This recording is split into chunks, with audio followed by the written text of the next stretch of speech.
Oh God, so many things are going on. There's trades going down. There are big performances. There are people elevated into starting roles. There's so much to digest. Open up. Here it comes. Thanks, Josh. It's Michael Bolton here, and it's time for another episode of the Locked On Fantasy Basketball Podcast. Let's get to it. Let's get to it, indeed. You are Locked On Fantasy, your daily NBA fantasy podcast. Part of the Locked On Podcast Network, your team every day. Hello and welcome to the Locked On Fantasy Basketball Podcast, brought to you by Basketball Monster. My name is Josh Lloyd, and I just got back from the biggest helicopter leasing event in the Western Hemisphere. And I'm also the lead fantasy analyst at basketballmonster.com. And you can find me on Blue Sky at joshlloyd.bsky.social, on Twitter at redrock_bball, on TikTok at redrock_bball, and on Instagram at Locked On Fantasy Basketball.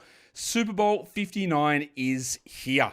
And you can get all of the action in there with FanDuel Sportsbook. New customers can bet just $5 and get $200 in bonus bets if you win.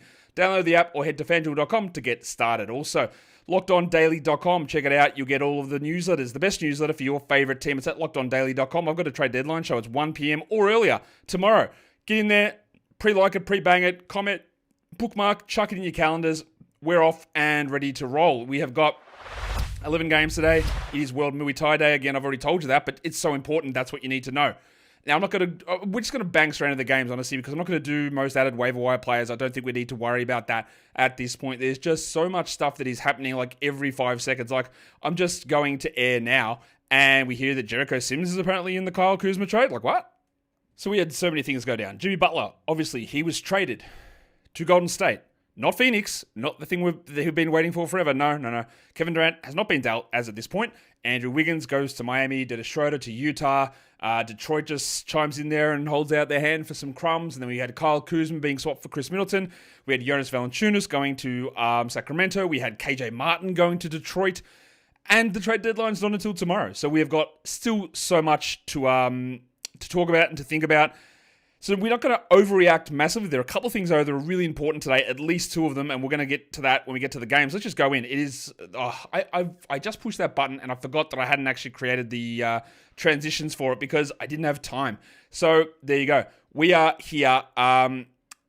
Games on. First one, Cleveland, Detroit. The Cavs win it. Darius Garland gets the game winner. 118-115 is your final score. There was no Donovan Mitchell in this one, dealing with some shoulder soreness, so it wasn't Milk that started, it was Dracaris Levert. Levert was terrible, 0 points, 0 of 8 shooting. We do not hold him in 10 or 12 or 14 team leagues.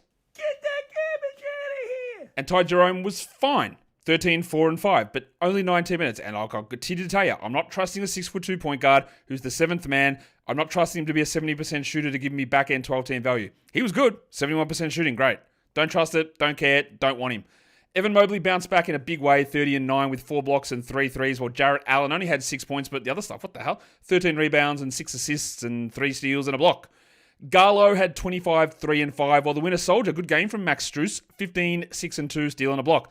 The reason they think that Strus is more interesting than Jerome is he just plays 10 minutes more of a game. I don't think that Strus is a must-roster guy, and then after the deadline is done and we've figured things out, then we can go, oh, maybe he's going to be worth it, but if you miss out, it doesn't matter that much. I don't think it's that big of a deal. We also had 27 minutes from Sam Merrill. We had 23 minutes from George Niang, and that doesn't really do much for most people's radars. I'm going to bang through these games because there's just so much going on, as best as I can. The Detroit Pistons side of this game, well, we had an injury in this one. Now, I don't know the severity of it, but I think Hogsman copped a bit of a knee in the leg, and he lasted 25 minutes for 8 points. It was a bad game before that. Asar Thompson was able to pick up the slack. Asar getting 27 minutes a night with a Tobias Harris injury. He had 12, 8, and 3 with 3 steals. He didn't shoot well at all from the field or from the line, Asar. But if Harris is missing time, and honestly, I don't think he is, Asar would be interesting. He would be borderline an ad. Borderline. If you want to, though, if you love the upside, do it. It's okay. It's okay to waste a move on that if you want. Not waste. Let's rephrase it. Utilize a move. Jalen Duren, the passport legend, had a bit of foul trouble, 8 and 10 with a steal and a block, while Tim Hardaway had his once every 2 week good game, 20 points, 6 threes, Nothing else. Don't care. And Cade had 38, 7 and 9 and 4 steals with bad shooting, but excellent from the line. Leaky Beasley with Tim Hardaway going off. We got a real treat from Leaky. 2 points in 25 minutes. You know what he is. He's a guy that you have for points and threes. You don't have to roster him. You can if you want. We know what he is. He's points and threes. He's literally nothing else. Deeper leagues, if Tobias Harris misses, rugged Ronnie Holland might be a guy. He had 9 points in 19 minutes, but I don't think there's much more to go into with that game. The next game is one of these teams, and there's going to be a lot of these teams over the next couple of days, where we're trying to figure out the value of these players, but we can't know because guys that got traded aren't there yet. And that's the Milwaukee Bucks and the Charlotte Hornets.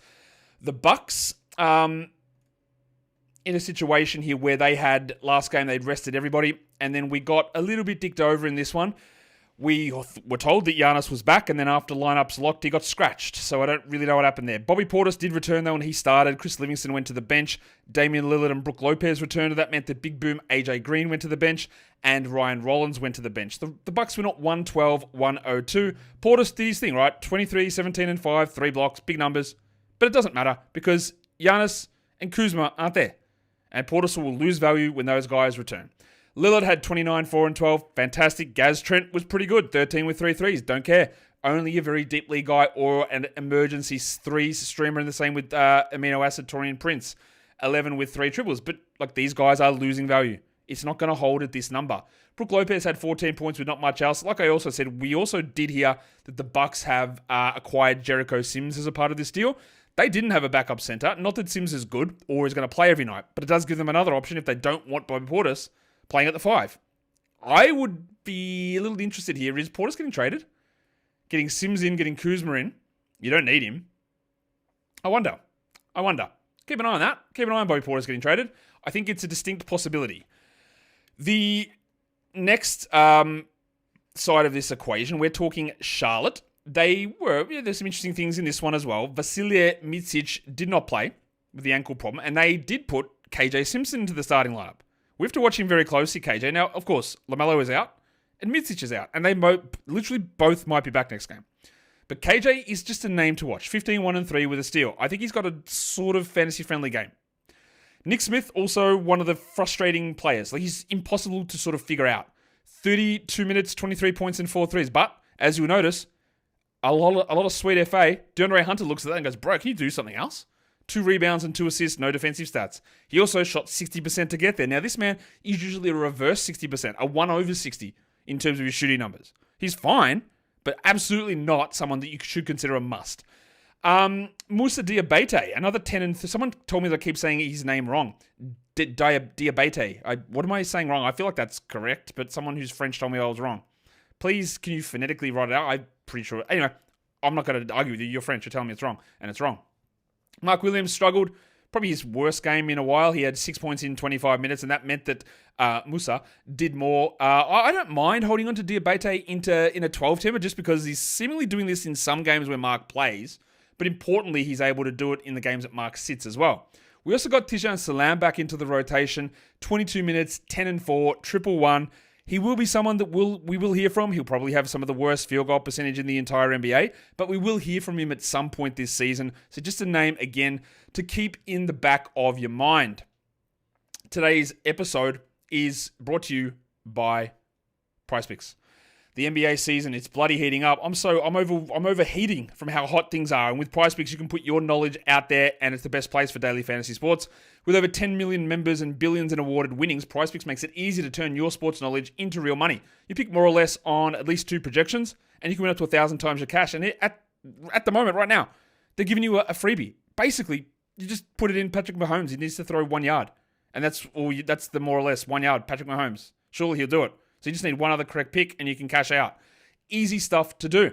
So download the app today. Use the code LOCKEDONNBA to get $50 instantly after you play your first $5 lineup. That is code LOCKEDONNBA for $50 instantly after you play your first $5 lineup. PrizePicks, run your game. All right, the next game, the San Antonio Spurs, the Atlanta Hawks. We really wanted to see this one. We needed to see the first game for De'Aaron Fox. We needed to see what lineups they would go for. When we broke down that trade, one of the things I talked about is that I think Chris Paul loses a lot. Probably wouldn't drop him. I just like to see what happens because we know the potential is there. Well, they didn't move him to the bench, it was actually Steph Castle. Again, someone who I think gets overfluffed absolutely to the extreme. We'll start with Castle because he moved to the bench. He played 20 minutes. He had 11, 2 and 3, shot 33%. Now, the line's not terrible. He got 5 of 6 from the line, but you know my thoughts on Castle. Get that garbage out of here. Steph Castle now is what? The 250th ranked player per game this season? And they're going to stick with this starting lineup. You don't need to roster him. De'Aaron Fox played 37 in his first game. That's a lot, man. He was awesome.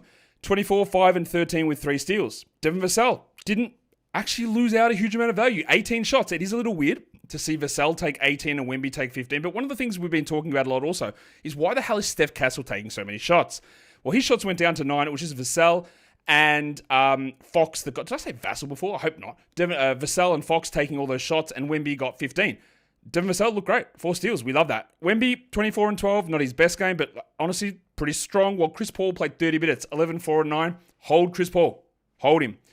I'm encouraged by what we saw from Jeremy Sohan. 27 minutes, 15 and 4 with a steal. What we wanted to know was how would the Sohan and Barnes minutes goes, and what had been happening is they'd been preferring to use Castle over Sohan. And in this one, they did not.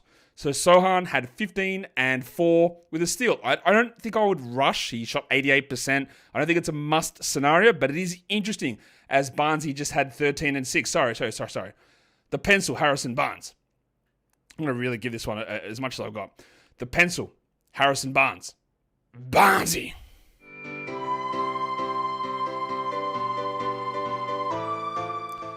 It's also a little bit of a surprising game from Bubble Champagne. Julian had 5 points, but he had 5 steals and he had a block. So he got the extra minutes. I wouldn't overreact to that, but what we do know is that you can piss off Castle without any problems. You can hold on to Vassell. You can hold on to Paul. We watch the Sohan stuff, and you don't roster Harrison Barnes, who had 13 and 6, but played 23 minutes. It was just some good data that we got there. The Spurs do win at 126-125 on the Hawks side of things. Their lineup was the same. So DeAndre Hunter, you would not believe it. Sit down. He had 10 rebounds. He had 5 assists and he had 2 steals. It is a miracle. It's not even Christmas. 22 and 10 with 6 threes for Hunter. That's great. We obviously just keep rostering it, and we actually got a monster from Onyeka Okongwu. I'm sure some of you would like a monster from Onyeka Okongwu, but he got 31 minutes, 30 and 12, 5 assists, 3 threes. 81%. He's not going to be this good every game, but we know that he's a must-roster player, and finally they've turned it over to him. 43 minutes from Trey, 32, 2 and 12. Again, there were a lot of panics when Jalen Johnson went down. The Trey wouldn't be able to do anything without him. I'd say that's fairly much sorted. And the big games from Zach Ricochet, which felt incredibly misleading to me. He had 6 and 1 with a DeAndre Hunter-esque no threes, assists, steals, or blocks. I do not believe that Ricochet is a must-roster player. He's bad. He got cooked in this one, and nothing exciting. Vic Krejci was good in the last game. Not so much here. 5 and 5 in his 19 minutes. He definitely is not someone that we rush to add, nor do we do that with Larry Nance. The values are locked in at this team, I think. Well, I didn't even talk about Dice. Big Dice Daniels, 19, 8 and 7 with 2 steals. It's Dyson, it's Trey, it's Okongwu, and then Hunter's going to flip back and forward, and Ricochet will have a couple of games where he pops his head and goes, hey, and then you go, HR, I don't think so. I'll see you later. Zach Ricochet. Let's go to the next one. Another team that it was involved in a trade today, but with this one, at least the players that were traded were not playing anyway, and that is the Miami Heat, and they took on the Philadelphia 76ers 108-101. The Sixers also waiting for traded players to return. Of course, though, the Heat are going to have to incorporate at least Andrew Wiggins and maybe Kyle Anderson into a rotation. Little Chungus played 37 minutes. Nikola Jovic, he was great. 23, 5 and 7 with a block, 89%. Now, much like so many of these other games that we've seen from players, that's not going to hold, yeah? But I do believe we do hold on to him. I don't think, now I could be wrong on this, I don't think that Eric Spoelstra will come in and go, all right, we have got Kyle Anderson. Yeah, I know you guys tried to give him away to whoever, but we'll use him over Jovic. Don't think it'll happen. I also don't think it'll happen over Superman, although it was not a good Khalil Ware game. He only took 3 shots and he missed them. He had 13 rebounds and he only played 19 minutes. He just did not play very well in this game, Khalil Ware. I would not be dropping him at all. At all. Duncan Robinson went scoreless, played 20 minutes. Haywood Highsmith had 3 points in 21. Highsmith's going to lose probably all these minutes, I'm guessing. And Rozier had a solid game. I think that does not last when Wiggins arrives, but we pay attention to it. And obviously, you are not, for the absolute love of it, I almost dropped the big word that I used to say a lot, but I can't say it as much anymore or at all. you just don't do anything with Triple H. What are we doing? Get that garbage out of here. 9, 6, and 2 for Jaime Jaquez Jr. He shot 29%. He is bad, and it's not getting better. People are still rostering him, and they've clearly lost their mind. We've got 22 minutes from Pala Larson as well. 5 points, 2 rebounds, 2 blocks, but he'll likely get 0 minutes in the next one. What we did see, though, again, Jovic good, we're bad, still rostering both of them. Highsmith, Rozier, Jaquez, we don't worry about them, I don't think, in the old 12-team format. Let's go on to the Philadelphia side, because we got some players returning, and one of them was Paulie George, but it was a back-to-back, so Joel Embiid sat. Now, George said that he's going to have to wear that finger splint on his finger for 6 weeks, so that's going to be there. He was pretty bad, 9 points on 27%. He did have 3 steals and a block, but I do worry a little bit here about the finger issue and some of his shooting stuff. It's been a very, very bad season. With no Embiid, Yabusele was fine, and this has been the thing with him. It is very easy to froth Gershon Yabusele. It's easy, right? We can look at some big games and talk about him. But there's been a lot of these when Embiid is out and he has 9 points. All right, 9 rebounds, 2 steals and a block. It's a good game, but he does not consistently bring it. Yeah, we roster him, especially at the moment. Things are generally pretty good, but he is that back-end player. While Tyrese Maxey, finally, he didn't shoot 50%, but he had 31 points with 5 assists, 4 steals, but only shot 39. That's just massive volume from him. And Oubre was solid. 40 minutes, 15-11, 2 steals and a block. Now, could Grimes take away from Oubre, especially if we get a game, finally, where George and Embiid play together? Yeah, but hold Oubre for now. Justin Edwards started. He had 8 points in 24 minutes, or I would guess that he just loses his spot to Embiid, and then it's Yabusele, George, Embiid, Maxey, Oubre as the main guys, and Ricky Council was basically out of the rotation here for this game.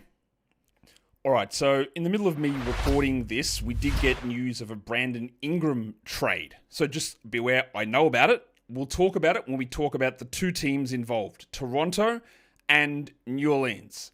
I'll talk about that, breaking down both of their games. So this, because I record the show in little bits and pieces throughout the day, right? But that just happened. I'm adjusting Basketball Monster projections at the moment, and I will talk about the Ingram for Bruce Brown and Kelly Olynyk trade later on, where we talk about each of those 2 teams. Okay, good. So let's go to the next game, the Washington Wizards and the Brooklyn Nets in this game. The Wizards get the win, 119-102. Of course, they're not whole because Kuzma was traded and Chris Middleton is not available yet, but let's think about what happened, because Bilal Coulibaly was great. Now, again, we can look at this and go, oh my God, what happened? This is amazing. Valanciunas gone, Kuzma's gone, Coulibaly was awesome. He took 9 shots though. That's not good. He had a triple-double, and I know that makes us all get very, very creamy. 11, 10, 11. Also, against the Nets, who are bad. I love the assists. I love the numbers. We're rostering him, yes. But this is not like, oh my God, all it needed was those guys to get out of the way, because that's really not what happened. He just had a game where, like, he got some extra assists. Keyshawn George was very good. 30 minutes, 17 and 7, 5-3, steal and a block. But 8 shots, 75%. That's not really enough. I like the steal, the block. The rebounds are good. If you wanted to take a flyer on him, go for it. And the same could be said for Bubbles Carrington. 16, 4, and 10. But these guys have been starting. They haven't been doing anything. And I know Kuzma's gone. I know that. These guys didn't fly off with big usage. Look at George, 13 usage. Carrington, 13 usage. Nothing to do with those guys going. The minutes, yes, that is important. All right, getting the extra minutes is important. Middleton won't play a huge amount. But there was also no Alex Sarr in this game, who they said was available and then ruled him out after the game started. That was sick. Great, love that. And he's going to come back. Look, absolutely. Roster Bilal. Roster Sarr. Consider George. Consider Carrington. I'm not going to get super, super hyped about it. Corey Kismet's going to be a points and threes guy. 17 with 3 triples. This is the one to watch for me, though, for deeper leagues. Tristan Vukcevic. Yes, it was Rashawn Holmes that started.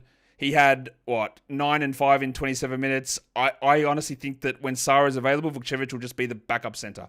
Vukcevic had 12 and 6 with 2 threes. We just keep an eye on that. Just keep it close to our chests. And Brogdon had 7, 1 and 1. Please don't bother with Malcolm Brogdon. He didn't play. They gave the miss the other guys. If you wanted to say that Coulibaly, George, Carrington, Kismet, we're all 12-team league guys, I'm not going to fight you about it because I'd beat you and you get embarrassed. But I'm just not going to fight you about it. It's okay. But these games, like where Carrington got 13% and George got 13% usage and got there by shooting 60+% from the field against whatever the piss poor iteration this is of the Brooklyn Nets, it's not telling the full story. So while I might be Mr. Pump Your Brakes over here, I think it's worth noting. The Brooklyn side. No Cam Thomas, no Noah Clowney, no Bogdanovic. I think he might be legally dead. I'm not really sure. But what actually happened, unbelievably, is Cam Johnson played. Why? I don't know. He only played 25 minutes. He had 17 points, and we'll see what happens with him. But what are we doing with D'Angelo Russell? I didn't think he'd play on the back-to-back. He played 16 minutes. Ben Simmons played 18 minutes. I wouldn't bother rostering Ben Simmons, 4, 5, and 6. The D'Lo one is hard, isn't it? Because the theory is fine. But bro played 16 minutes. If you wanted to make a move and move on from him, everything is shaping up that he will not be playing in a few weeks. It is a tough call to make, though. One thing we can continue to look at is Day'Ron Sharpe. 11-4, 1-3. I don't think I'd do it as a stash, but if I hear that Claxton is gone, I'm all over it. I'm big into Sharpe if that happens. And Keon Johnson had another good game. And at the moment, he is producing for us. 25-6, 4 threes, 2 steals, probably grabbing him. Ebonwan had 15. I like him in like 14 teamers, and Zaire Williams started. But like, this is the problem with these guys. Is that he had 4 points in 18 minutes, even though he started, because they're not very good.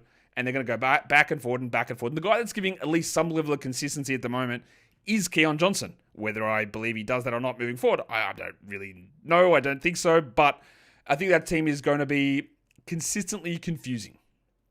Today's episode is brought to you by FanDuel Sportsbook. With Super Bowl 59 here, there is one game, there are two teams. There are endless possibilities, and there is no better way to make every play more exciting than with FanDuel Sportsbook.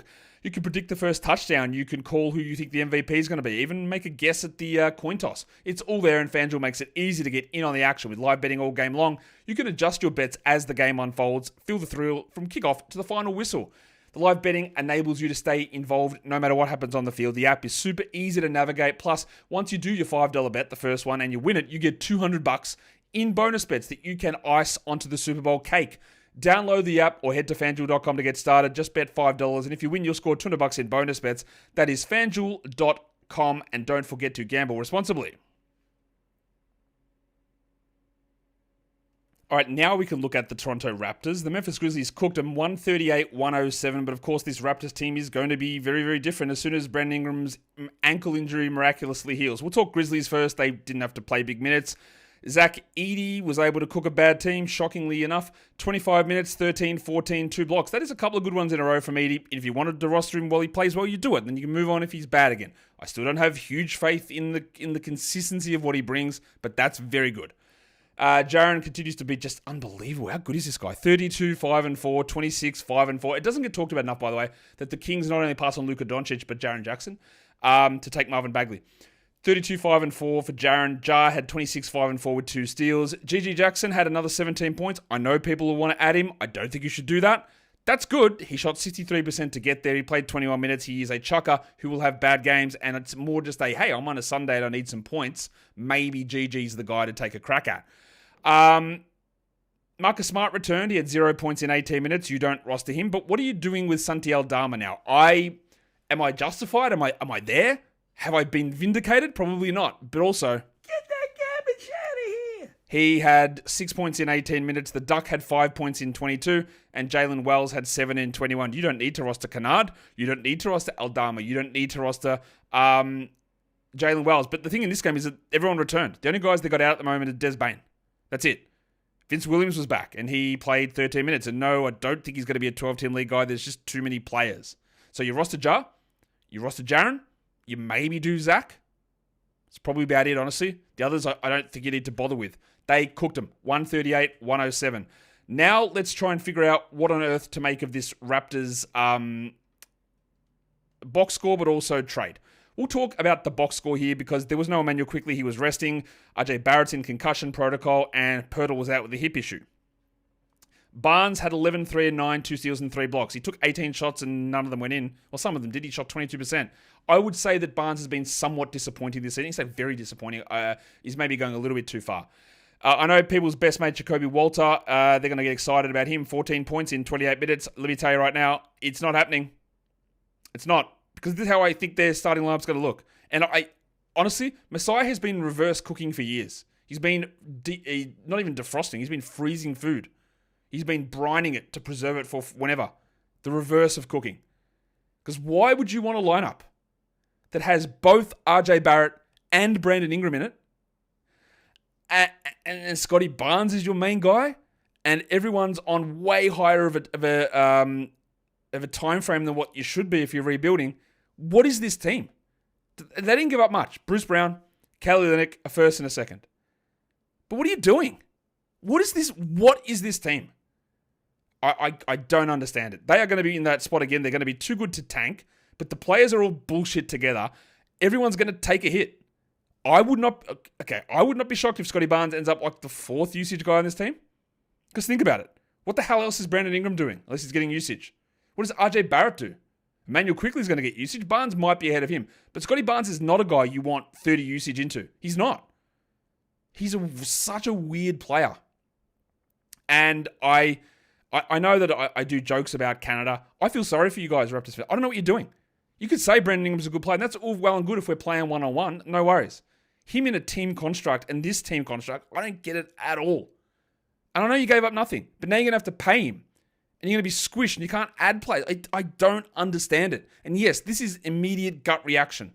As soon as I saw Ingram to Toronto, I went, what are they doing? How do you put Barrett and Ingram together? How does that work? And Barnes. Guys that either can't shoot or don't want to shoot. What are they doing? I do not get it. Now, I don't even know what the update is here on like Pirtle and long-term injury, because their center depth is it's Mobo and Boucher. So unless you play Barnes a bit at center, Grady Dick had 13 points in 32 minutes. He's not starting anymore unless there's injuries. We're not rostering Dick. We're Jack and Dick, no problem. We're also probably just going to remove Grady from our rosters, as I love to make the joke. But look, he's not doing anything. Jamal Shed got a start, finally, over Davion Mitchell, 14-0-4, and I like Shed a little bit. He's not bad. Abaji's been rostered in leagues for too long, and he had 14-3, but this whole roster makes no sense. Walter, Abaji, Mitchell, Shed, Mobo, Dick. How are they going to do anything when Barrett, Ingram, Barnes, and Quickly are all there? It's a somewhat formidable starting 5 that doesn't really make sense together, but it's also not good enough to be a team that contends for anything. I would be angry. And I know there'll be Raptors fans who disagree with me, and totally okay, because I'm just sort of gut reacting to this. It's a tough one, man. I don't really understand what they're doing. I don't. The lineup doesn't make sense. Shed started in this one. Olynyk started, but Shed's not going to start the next game, and Olynyk's gone. So does Pirtle play? Does Ingram play? Quickly will be back. It's really messy, man, and I don't want to make too many like huge pronouncements because things could even change again tomorrow. But I think that you're going to have a big hit to Quickly, Barnes, even Ingram, and Barrett. I think they're all going to lose. You wouldn't drop any of them. And then it's all about just injury fill-ins, realistically. Let's go to the next game. We'll talk more about the Pelicans side of that later. The Bulls. Lonzo Ball was resting, and while he was resting, he signed a contract extension, so he will not be traded. And they did it. They started Matas Buzelis. It's taken a long time to get there, but we got there. Buzelis started for the Bulls, and they lost, obviously, 127-108, the final score. Buzelis started, he played 29 minutes, he had 14 and 5, 2 steals, 3 blocks. This is what you waste an ad on. You don't waste, you utilize an ad. This is a must-add, an absolute must-add. Dosunmu did the thing that I don't like him as a fantasy player. I think he's totally okay if you want to roster him, but he just needs so many things. He played 36 minutes, he had 11 points with 4 assists on 50% shooting. He's a low-usage, boring as shit player. I know that people will disagree with me on it. It is okay. It's okay. I don't mind. I'll take the heat. I don't think he's very good. I think he's absolutely adequately mid. He's a fine reserve. You roster him for now, though. I don't think that Vooch is going anywhere necessarily in a trade, but we got an absolute Vooch masterclass. 10 points on 11 shots with no threes, no blocks, 11 rebounds. Didn't attempt a single free throw from the big fella. Yeah, I cannot wait at the end of the season to see A, his final ranking, and B, the graph of like the 2-week rolling on him, because it's going to be wild. Kobe White was pretty good. He had 20 points with 4 threes. Not great, but pretty good. And Joshie Giddey had 19, 4 and 4. Sticks was also great. 15 minutes, 14 and 5. We're holding him, but now we get to the question. Do you drop Jalen Smith to add Matas Buzelis? I think yes. Do you drop Jalen Smith to add a certain Carlo Matkovic in New Orleans? Tougher call. I'd probably say yes. Because Smith is all hypothetical. It's waiting for something to happen. Buzelis, while he might not start every game, he'll get 30 close to every single game. Matkovic may not start every game, but he very easily could. And Smith, you might just be sitting here going, man, the numbers are unbelievable. The upside is there. In the end, I think that decision, it's risky, and I can't really guide it either way, because I personally don't know which way is the best way to go. A lot of it's going to come down to your own risk tolerance as to how you want to approach that. On the Wolves side of this, they had the same starting lineup again. Edwards was awesome. Against Chicago, it is easier to do, but 49, 9, and 3 with 6 dribbles. We love the little run that Goose has been on. He's been cooking guys. And Naz Reid also, big opportunity. Julius Randle's groin soreness. You'll be stunned to hear this, guys. Julius Randle left with groin soreness. They've ruled him out with the groin soreness, but guess what? It's at least 2 weeks out with a groin strain. No shit, guys. This is the easiest stuff to interpret. I saw him pull his groin. I saw it tear. I didn't see it tear because, I don't have my face in his groin. Giggity.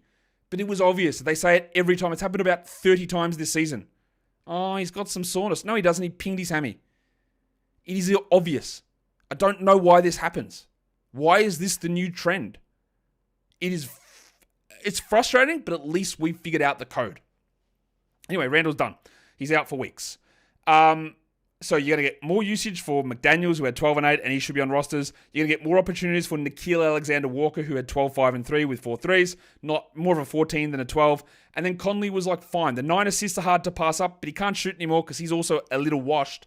But I don't mind him as a 12-team league guy. But deeper leagues, double onyxes, diamonds. Jalen Clark's playing a lot. 22 minutes for him. He didn't do very much here, 5 points. But if you're in deeper leagues, just someone who plays and looks good, he's useful. Rob Dillingham, please no, we're not doing it in 12s or 14s. I know people go, well, they should just bench Conley for Dillingham. Not going to happen. And a lot is going to have to change for that to be something that actually goes down. We are not anywhere close to that being a real thing. Let's go on to another weird one. The Golden State Warriors, somehow, how the hell did they choke this game away against the Jazz? Andrew Wiggins wasn't playing. Obviously, he's been traded to Miami, so Brandon Podziemski started. There's still no John Kuminga. There was no Trace Jackson-Davis, or there's no Moses Moody in this one as well. Steph was good. It's against Utah. 32, 1, and 7. Podziemski was great. He played 40 minutes. But guess who's coming? Jimmy Butler, then John Kuminga. They're coming. But 40 minutes is outrageous. 29, 6, and 4 with 3 threes. He took 13 free throw attempts. He's been playing well. The minutes haven't been there. If you want to utilize an Adam Podziemski after seeing this, I don't mind that. But we're getting 30-plus minutes of Jimmy coming. We're getting 30-plus minutes of Kuminga coming. But not much else coming back, though. Budrick Hield played 31 minutes. His minutes are going to go up. He was good. 18 and 4 threes. I'd rather just use him as a stream guy, while Looney had 6 and 10. And then a bunch of garbage at the end here. Jackson Rowe played 14 minutes. Guy Santos-Alhelper hurt his knee. He didn't return. Don't think he plays tomorrow. If I had to prioritize these guys, Podziemski's the 12-team option, not Buddy. But, who knows? Because Butler and Kuminga coming in, that's 60 minutes. It's going to take touches away from these sort of players. Podziemski looks good. I like it. It's against the Jazz, and it is hard to sort of judge everything about it just because of the circumstances quite clearly. On Utah, there's no Colin Sexton. He's out at least a week. Larry Markkanen's back. Oh, it's been so bad, that back injury. It's been troubling him all season. So they started Jordan Clarkson over Colin Sexton, and it was Svi Mykhailiuk over Larry Markkanen. I don't know what Keontae George has done, but they are just out on him, I guess. Now, George still played 31 minutes, and he was great. 26, 3, and 6 with 2 steals and 62%. And I'm still rostering him. There are things that I don't know, and one of them is the situation here. there's lots of things I don't know. Like, I don't know, like, what your middle name is. I don't know it. It's fine. I don't know that. I don't know what the Jazz are going to do in terms of prioritizing Dennis Schroeder. They shouldn't at all. I don't know what the Pelicans are going to do in terms of prioritizing Kelly Olynyk. They shouldn't at all. But they can. Teams do dumb shit all the time. So, am I rostering Keontae George? Yeah, I am. Am I rostering Isaiah Collier, even though there can be some really bad nights? Yeah, but who cares when he had 20 and 6 with 11 assists? Must roster player. Jordan Clarkson's a tougher one. I don't think that he plays all the way through, but 31, 4 and 5 is very good, and it would be absolutely usable if we weren't saving some moves up. Kessler had a big one, 15 and 18 for the old white block. He had 3 blocks as well, while Johnny Collins had 19 and 5. I have to do it just because I like to say the name like a pot. Had 3 points in 18 minutes, but I just don't think we need to worry about that. And then Bryce Sensabaugh, who flashed a few little things earlier on, and now Will Hardy's gone. Nah. 0 points for Bryce, and if you were stashing him, I'd be very happy to move off of him to grab somebody else because he's mercurial. He's in and out. He's all over the shop. The role needs to be secure, and it is not. So, whatever. We don't need to bother our pretty little heads about that one, I don't think. The next game is the New Orleans Pelicans and the Denver Nuggets. They got smashed 144-119, the Pals. But they did the thing that I wasn't sure about. Now, we saw them close with this lineup last game. Carlo Makovic.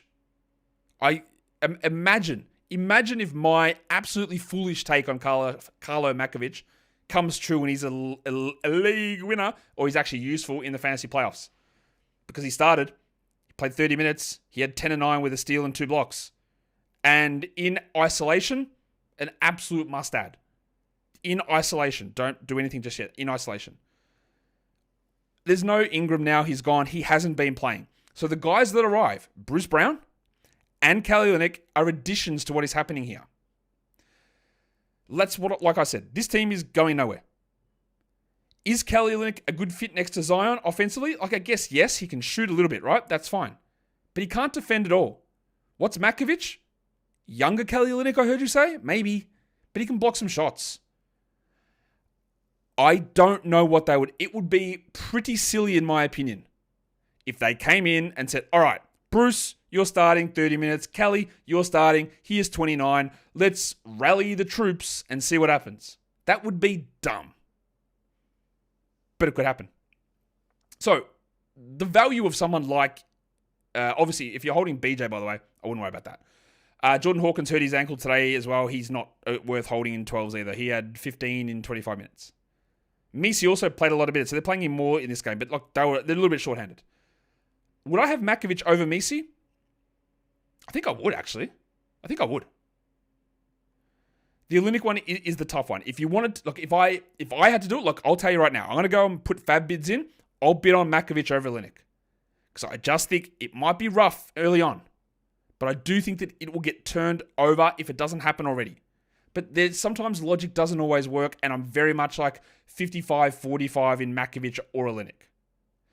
As for Brown, I guess you could consider that he could start next to CJ, go CJ, Brown, Murphy, Zion, and Misi, and then Makovic doesn't get in.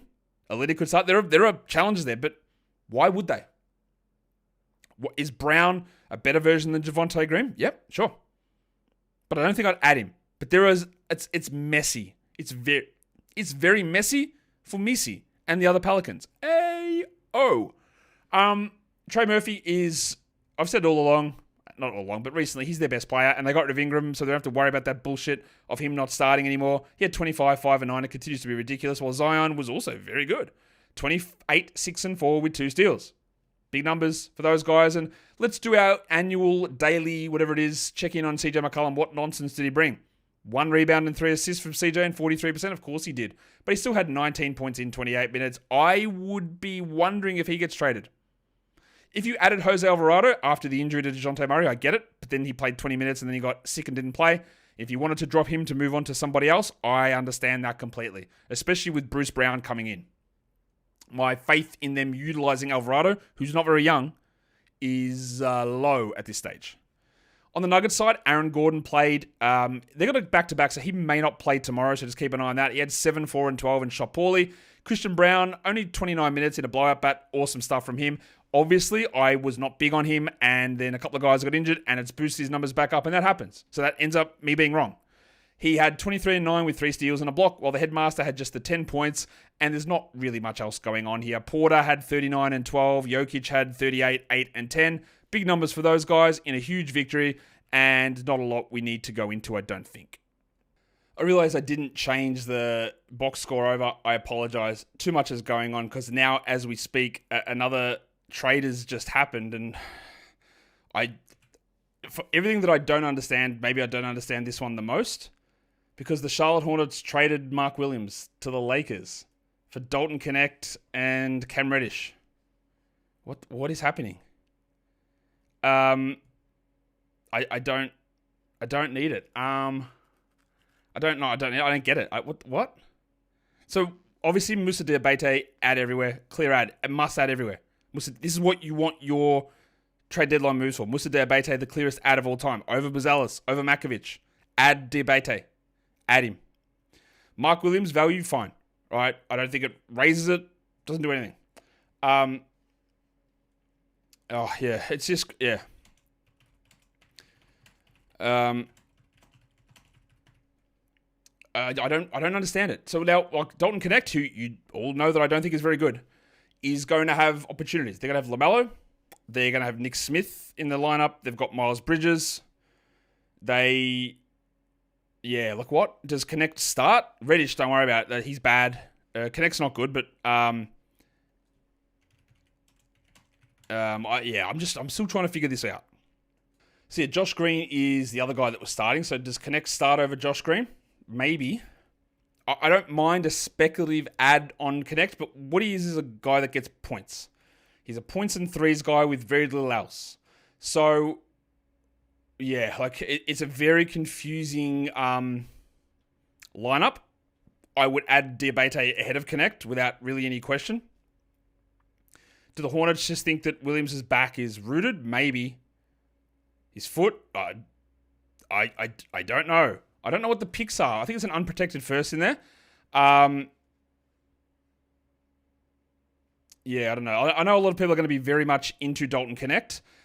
I just fully can't get there. All this stuff is going to take a long time to sort of dig through and figure out, plus any other moves that happen tomorrow. So just be aware. So Mark Williams has been traded to the Lakers for what is going on? For Dalton Connect, picks, and Cam Reddish. Ignore Reddish. Connect, Diabate, probably the clearest out of the day. Makovic, Buzelis, close. Connect, maybe next. Right? They're all options for you today. But man, like there's so much weirdness going on.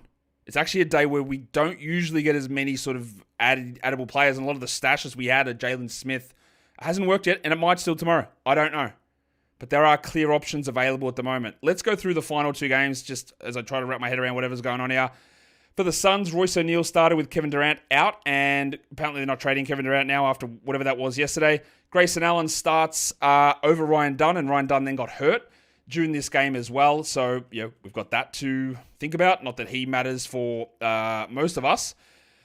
The score, though, was pretty lopsided. 140 Oklahoma City, 109 Phoenix. The Thunder are just very good and the Suns are not. This is just a very tumultuous period, though, in the NBA calendar as players are moving and changing teams, obviously. And players are uncertain in their own life as to, like, where am I going? Am I staying? What are my teammates doing? Well, it is a weird time, right? So there can be weird results and weird performances, and there's a lot to think about when we talk about all these games. So I don't think I've ever had a show where, I remember we did the show where Kevin Durant got traded 2 years ago. I don't think I've ever had a show where two trades had dropped in the middle of the show, and one of them happened like 20 minutes before I recorded, or 30 minutes before I recorded with Jimmy Butler. We had Butler get traded, Ingram get traded, and then off the top rope, Mark Williams get traded.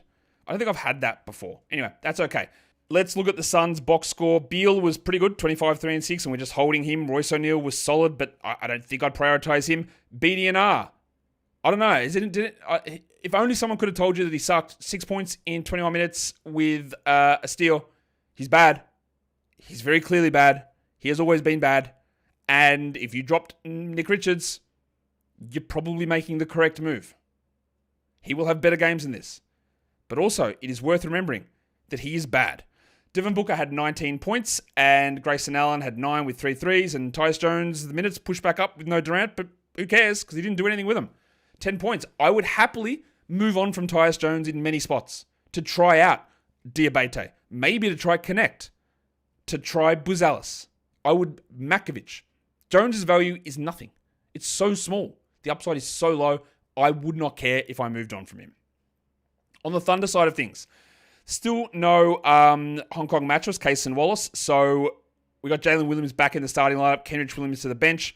They didn't need to do much, although Shea dropped a casual 50 and 8 with 5 assists and 2 steals. Wiggins had 17 points. He's at least providing streams. We don't do that now. Jalen Williams 13 and 3 with 4 assists, and Joe had 12, and Hartenstein didn't do much.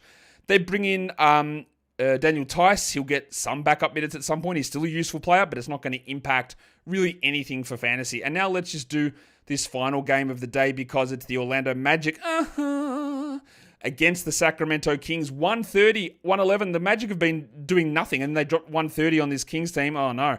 Wagner, 31-5-3. The old buy low bump. Paolo Banchero, 23 with 9 assists. Yes. We're back, maybe. I hope. And then Goga Badadze. Played only 23 minutes, but the game is good. 14-7, 2 blocks.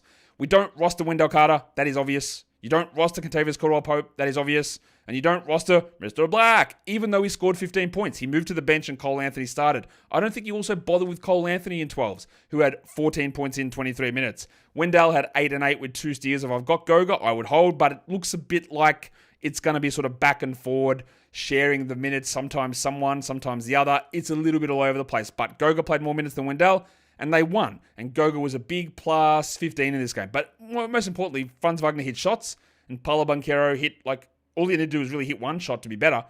And he did, and he hit more than that. First game with Zach LaVine in the lineup didn't go particularly well. The Zach LaVine not a winner allegations, not really getting disproven. Yes, it's one game, and I know it doesn't mean anything. He started, and Keon Ellis went to the bench. Ellis still got 26 minutes. That's something to watch. He didn't do a huge amount, and he shot 83%, 12, 3, and 3. That's fine. I don't think Keon's a 12-team league guy. As for LaVine, it's pretty yucky. 13 on 31%. He didn't hit a 3. It's just a bad game in his first game for the team. Don't worry too much. Valanciunas will also join this team as well. I don't believe Valanciunas has any impact whatsoever on Domantas Sabonis. I don't believe it will happen. We'll find out. DeRozan was fine, but the assists dropped back down with LaVine there. Something to note. And Leaky Monk also only 25 minutes for Leaky. Now, Keon Ellis getting extra minutes. Leaky Monk had 5 fouls in 24. So, again, don't look at this and go, well, they're going to prioritize Keon. I don't think that's the case. Leaky just had some foul trouble. And Keegan Murray, I think he might be bad. No, he's not bad, but he's also not that good. 5 points for Keegan in 30 minutes. I would hold him, but his upside is also, it's relatively low. He's not a high upside player. And that brings us to the end of what was what a day. What a crazy, crazy day in the NBA. Kuzma, traded. Valanciunas, traded. Jaden Springer, traded. KJ Martin, traded. Jimmy Butler, traded. Andrew Wiggins, traded. Schroeder, traded. Ingram, traded. Brown, traded. Mark Williams, traded. Connect, traded. Unbelievable day. And we've got the trade deadline tomorrow. I'm going to go and sit on these projections for a long time and try and figure some stuff out. Drop all your comments down below and see what people think about your situations.